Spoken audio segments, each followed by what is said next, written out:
already. Okay. All right. Welcome to 100 Yards of Football this evening. This evening, we're going to highlight the Miami Dolphins 2021. If you like the video today, please come in and share it. I'm your host, Vincent Turner. And joining me as always on this fabulous Mondays, talking about these great NFL teams, is the gentleman that played 12 years in the National Football League with the Atlanta Falcons. But he got his start at Florida State University. He started defensive back U. He's out of Delray Beach. He's one of the most talented players to come through Florida State and step his feet on the National Football League soil. My man, Mr. Bobby Butler. So if you like the video today, please come and share it as we break down his home state team, the Miami Dolphins. How you doing, Brother Butler? I'm doing good. Vincent, how are you, man? Hey, man, I can't complain this evening, man. It's been doing a lot of rain here in the Atlanta metro area, but I'm very blessed. I'm sure that you've seen a lot of rain in your heyday growing up in Miami, down on the beach. A lot of rain down in South Florida, but the good news down there, the sun always come out, brother. Yes, sir. Yes, sir. Yes, sir. Let's talk about the Dolphins, man. Okay, well, they getting ready in Sunshine State. And listen, Vincent, this is the time of the year for all of us. Football players, the grass starts to smell a different way. You know, guys like us who are not playing anymore, we're excited for the season to come. Training camp starts this month. So it's time to get busy, man. And so here's the thing about the Dolphins. The Dolphins looked pretty good last year, y'all. They took a step last year. Coach Flores took a step last year. He grew a lot from his first year. The Dolphins have the 8th easiest schedule in the National Football League in 2021. That should put some smiles on some people's face. And here's the question. Can this be the year that they snap their streak of 4 consecutive seasons without being in the playoffs? Is this the year that they go? Are they going to have problems with New England this year? They're going to have problems with Buffalo this year? Or is Miami going to be strong enough to stand and get into that thing because they're taking the next steps? I believe, Vincent, they've done everything they need to do this offseason to grow their team either better than what it was last year. I really believe that this season, Tua is going to take giant steps toward being the kind of quarterback everybody thought he was. All right? He got his feet wet last year. Didn't play bad, but, you know, I always thought they should have held him out a year anyway. But I think because they put him in, that grew him a lot better than what it was if he hadn't played. So I'm looking for him to take giant steps. Because one thing we know about that left-handed quarterback, he can sling the football. He can throw the football. Now, his wide receiver room has gotten gorgeous this offseason. That's all I can say. It's gotten gorgeous. And they've added some people that's familiar to him. Like in the first round this year, right? They drafted Mr. Waddle from Alabama, right? Right? They also got William Fuller in there who can run. Along with, you know, the guy Devontae Parker, who had his best season, I think, in his career last year. And then the young man from Atlanta, Preston Williams, who's a monster. I think their wide receiver room is pretty good. Now, here's the thing. A lot of people have been concerned with the Dolphins running game, but I don't think they need to be concerned no more. Because let me tell you something. If you really look at Myles Gaskin, they didn't draft anybody high.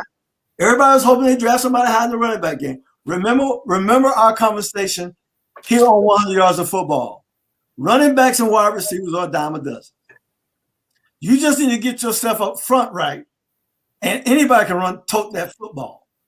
In South Florida, we call it tote the tater. Anybody can tote that tater, right? But Myles Gaskin was productive last year in 2020. Now, he finished 11th in the NFL in yards from scrimmage per game, 97.2. Here's the thing I love about him now, because, you know, this is a throwing league now. He finished 7th amongst all running backs in receiving yards, thanks to an 87% catch rate. So the boy can catch the ball out of the backfield. And 8.3 yards per target, which was first in the league amongst all running backs. So all they need to do is find out how to use this young man. It's going to be awesome. Malcolm Brown is a two-punch in this game, but Malcolm Brown is a powerful, short yardage, goal line type back. He'll handle those responsibilities. Their O-line, Vincent, is in good shape.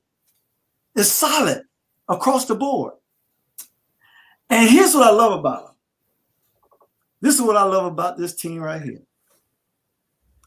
The defense is the number 6 ranked defense preseason in 2021 right now.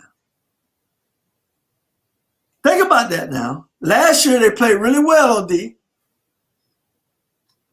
Now, with this cornerback, Xavier Howard, he led the league in picks, and he led the league in passes defended as a corner.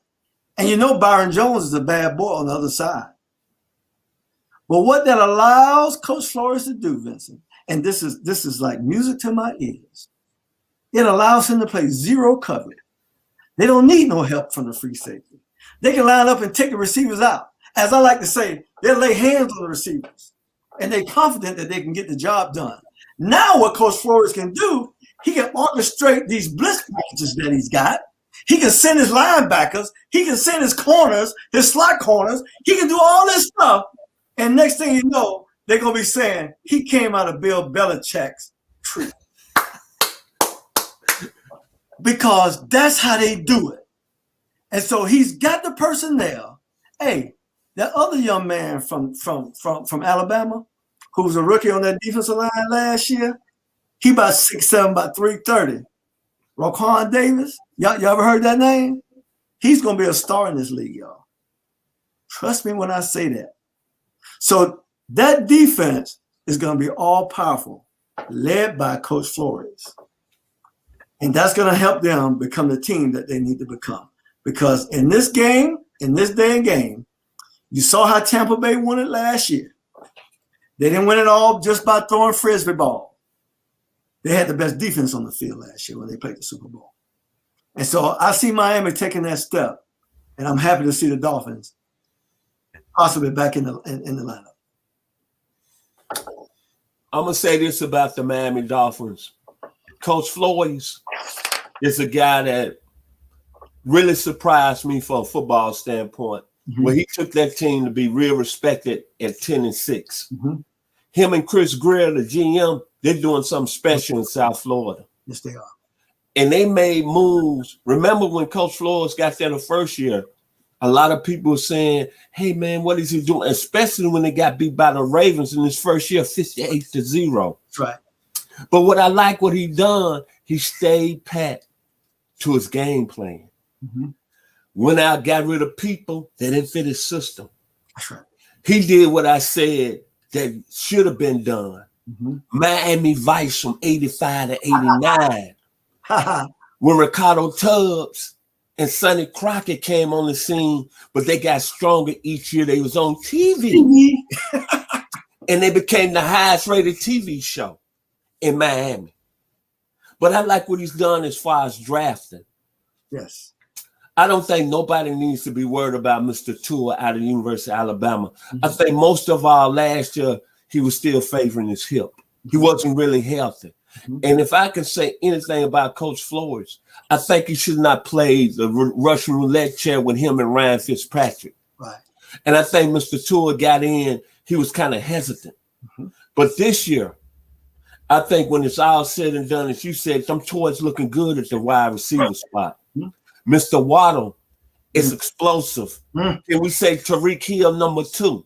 Can we go back old school and say somebody out of Long Beach State by the name of Terry Metcalf that would wreak havoc in the 70s? That's what Mr. Waddle going to do. That's right. As far as their running game, I like Mr. Gaston. A lot of people need to remember he was an 1,800-yard back at the University of Washington out there in Seattle. That's right. The offensive line had puppies up there last year, but now they got experience. Austin Jackson is going to be better. Robert Hunt is going to be better. Solomon Kingsley at a Go Dogs. The University of Georgia is going to be better. Right. And then I love that defense, like you said. You know about defense more than I did because you played 12 years. But I know this, you forgot one name. And he's starting to be elite.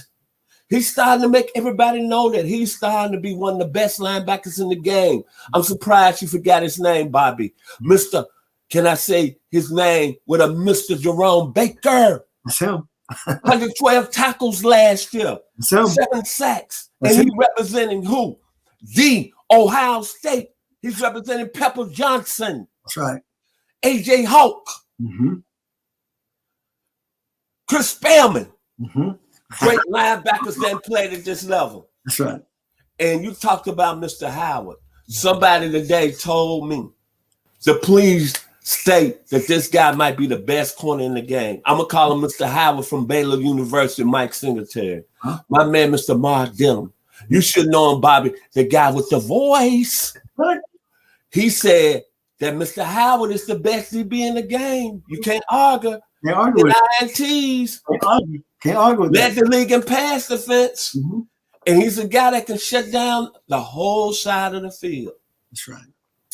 This Miami team, if Mr. Tua can play at a high level, this Miami team might be the team of the AFC East. I can see Mr. Tua having the same season as one Josh Allen had in Buffalo last year. That's right. This is a good football team that's been put together. Yes. And also with some good leadership. Jason McCory is now bringing his 12 years in. Right. Then they drafted real well. I love the young man out of the U, Mr. Jalen Phillips. Remember, he was the #1 recruit a couple of years ago. Had concussion problems at UCLA, came to Miami, and he made y'all quiet. Right. So when I look at the Miami Dolphins, a dangerous football team. And I'm going to say it real shortly. You should like this, Bobby. The great late Betty Wright had a song, Clean Up Woman. The Dolphins going to do some cleaning in the AFC East. Final words about the Dolphins, Mr. Bobby Butler. Well, I tell you, they're on the rise. Look for them to do something great. Hey, man, I got a strong prediction. They will win their division. And they will go this year, Vincent, 12-5. My hat's off to Coach Brian Flores. I think he's one of the young upcoming coaches. And then to the GM, Chris Greer. They got something special going down there in South Beach. So I'm going to keep it plain and simple. I agree with you 100%, Brother Butler. This is a very special football team that's been put together in a very good way. And the Dolphins, I think it's going to be a playoff team. Right. And like the great lady from Miami, your homegirl, Miss Betty Wright, it's going to be cleanup time, Dolphin style. Like she said, the cleanup woman. If you like the video today, please come in and share it. We surely appreciate here at 100 Yards of Football. And before I leave, I'd like to give kudos to our producer who makes all these things happen, all the graphics. He's from the great state of Tennessee, Oak Ridge, Tennessee. My man, Mr. Jeremiah Long. So y'all be blessed this evening. We are 100 Yards of Football. The great Betty White, clean up woman. The Dolphins going to do some cleaning. And the great Bobby Butler. Y'all be blessed this evening here on 100 Yards.